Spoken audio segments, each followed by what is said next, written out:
sini. Umat sedharma yang berbahagia dimanapun Anda berada, semoga selalu berada dalam keadaan sehat.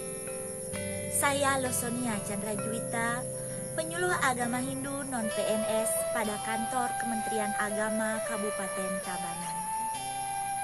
Pada kesempatan yang berbahagia ini, izinkanlah saya untuk menayangkan sebuah video informatif yang berjudul Tutorial dan Makna Banten Pras. Dalam setiap pelaksanaan panca yadnya, baik itu dewa yadnya, pitra yadnya, manusia yadnya, resi yadnya, dan buta yadnya, dalam pelaksanaannya pasti selalu diiringi dengan penggunaan berbagai jenis banten. Dalam lontariadnya Prakerti disebutkan, sahananing bebanten pinake ragan tetui, pinake warna rupaning hido betara, pinake anda buana. Yang artinya, semua jenis banten atau upakara merupakan simbol atau lambang dari diri kita atau diri manusia, merupakan simbol atau lambang dari kemahakuasaan Ida Sang Hyang Widiwasa, dan merupakan simbol atau lambang dari alam semesta atau jagat raya atau buana agung. Salah satu jenis banten yang merupakan simbol diri kita atau manusia adalah banten tatabang alit atau ayaban yang terdiri dari banten pras, penyenang, tulung, dan sesayut. Salah satu jenis banten yang merupakan lambang atau simbol daripada kemahakuasaan Ida Sang Hyang Widiwasa adalah banten canang dan wangi. Dan salah satu jenis banten yang merupakan simbol atau lambang daripada alam semesta atau buana agung adalah daksina. Umat sedharma yang berbahagia, dalam kehidupan ini pasti kita sering menjumpai dan bahkan membuat banten pras. Banten pras ini biasanya mengiringi berbagai jenis banten lainnya seperti banten pejati, tataban atau ayaban alit yang telah disebutkan tadi, banten sorohan maupun jenis banten yang lainnya. Umat sedharma, untuk membuat sebuah banten pras, adapun bahan-bahan yang kita perlukan adalah sebuah taledan, bentuknya segi empat seperti ini, kemudian kulit pras, base tampel, beras, jinah bolong, dan benang putih atau benang tebus, kojong rangkadan seperti ini, kemudian tumpeng, 2 buah tumpeng berwarna putih, porosan, tebu, bantal,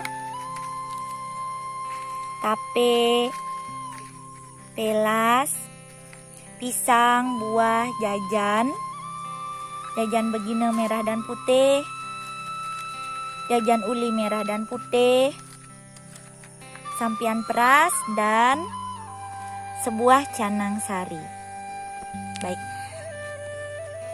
pertama kita siapkan dulu taledannya, kemudian di atasnya kita taruh kulit peras.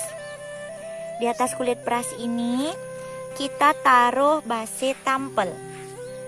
Base tampel ini merupakan simbol daripada Sang Hyang Trimurti, juga simbol daripada pengendalian diri, karena dalam hidup ini kita sangat perlu untuk mengendalikan diri agar kita terhindar dari hal-hal yang buruk dan nafsu yang berlebihan. Di atas base tampel ini kita letakkan beras,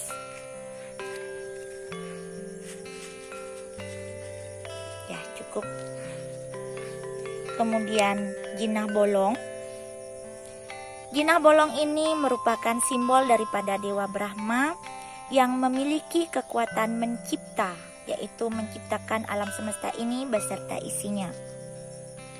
Kemudian benang tebus atau benang putih merupakan simbol daripada kesucian.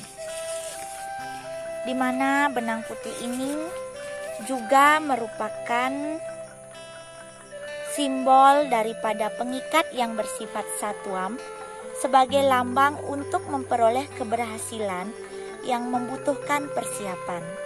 Persiapan tersebut berupa pikiran, ucapan, pandangan, pendengaran, dan tujuan yang benar. Kemudian di bagian hulunya kita lengkapi dengan rake-rake jangkep yang terdiri dari bantal merupakan simbol dari pagehlan satya, tape simbol amerta, pelas simbol lascarya, tebu simbol isepan agar apa yang ditunas ngisep ring raga, porosan simbol daripada inti pinunas juga merupakan simbol dari Sang Hyang Trimurti. Pisang merupakan simbol daripada Mahadaya. Karena konsep pisang itu, walaupun pohonnya sudah ditebang, namun masih bisa tumbuh tunas baru dan menghasilkan buah. Kemudian buah-buah yang lainnya, apa saja boleh tergantung kemampuan.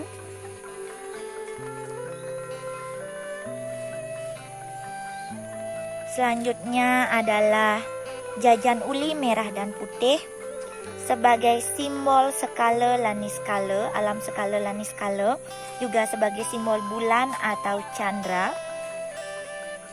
Jajan begina merah dan putih sebagai simbol purusa lan perdana, juga sebagai simbol matahari atau surya. Dan jajanan yang lainnya sesuai dengan selera.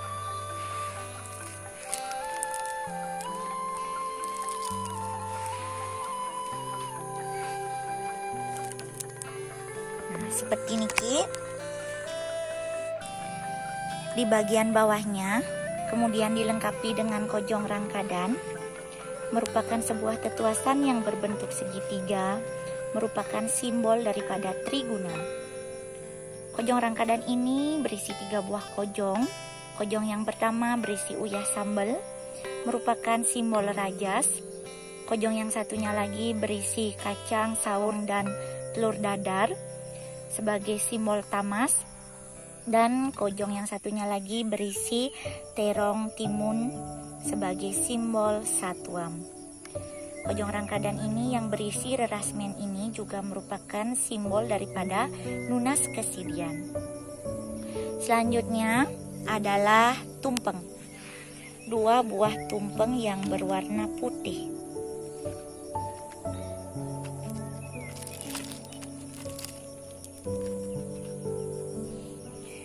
Dua buah tumpeng yang berwarna putih ini merupakan simbol daripada baik dan buruk sebagai lambang dari kristalisasi duniawi menuju rohani, sehingga membuat 2 tumpeng ini sebetulnya bisa menghasilkan sebuah ciptaan. Maka kekuatan purusa dan pradana yang harus disatukan, maka barulah berhasil. Tumpeng juga merupakan lambang keuletan seseorang untuk meniadakan unsur materialis dan ego, sehingga bisa menjadi sukses menuju pada Tuhan. Pada bagian atasnya kemudian kita menggunakan sebuah sampian peras, bentuknya seperti niki, dan sebuah canang sari. Canang sari ini merupakan simbol daripada sarining yadnya. Banten apapun yang kita buat pasti selalu dilengkapi dengan canang sari. Umat sedharma yang berbahagia, Banten peras ini berasal dari kata pras yang artinya sah atau resmi. Jadi Banten peras ini merupakan sebuah banten yang bertujuan untuk meresmikan atau mengesahkan suatu upacara yadnya yang telah diselenggarakan atau dilaksanakan baik secara lahir maupun batin. Dalam lontar yadnya Prakirti menyebutkan Banten peras merupakan simbol Hyang Triguna Sakti. Demikian juga dalam penyelenggaraan Pemerlino Banten yang menyebutkan pras sebagai pemulihing hati yang berarti kembali ke hati, yang artinya suatu bentuk sugesti untuk pikiran yang telah berhasil mencapai suatu atau sebuah keinginan dan mencapai suatu tujuan yang diharapkan. Umat sedharma yang berbahagia, demikianlah yang dapat saya sampaikan mengenai tutorial dan makna Banten Pras. Jika ada suatu kekeliruan dan hal-hal yang kurang berkenan di hati, saya mohon maaf, dan akhir kata saya tutup dengan parame Santi. Om Santi, Santi, Santi, Om.